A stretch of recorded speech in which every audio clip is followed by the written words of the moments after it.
This is the Telemetry Transportation Daily for January 8th, 2026, and I'm Sam Abul-Samid, Vice President of Market Research for Telemetry.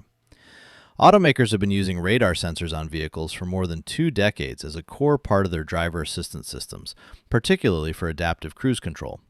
Radar has some distinct advantages over cameras, most notably that it can detect in total darkness, as well as through atmospheric obstructions like fog, rain, or snow. Radar can also accurately measure the distance to objects and their relative speed. However, the low-cost radar used on most vehicles is low in resolution and are subject to a lot of scattered returns that can lead to false detections. As a result, the signal processing does a lot of signal processing to reduce the noise and ensure that only targets with a high probability of being real are passed on to control systems. Thus, a pedestrian standing next to a truck will often not be detected because of the noise and few real returns compared to the truck itself.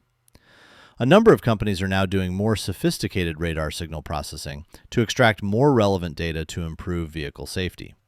Aptiv has applied machine learning on its latest generation radar sensors to get more detail. Oculi software from Ambarella generates unique waveforms to get higher resolution returns. Startup Atomathic is using clever AI algorithms to do more intense analysis of the returns, trying to recognize the returns multiple times for each frame.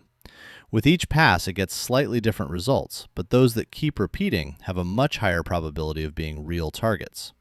As a result, with the Atomathic approach, it can indeed distinguish a pedestrian standing just a foot or two from a truck.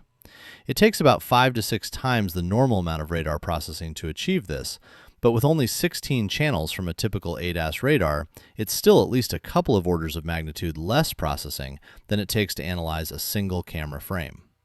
Dramatically improved radar performance is possible with no new hardware in most cases. All of these new techniques for radar processing can be utilized to significantly improve safety, even with the current standard entry-level radar systems. Thanks for listening.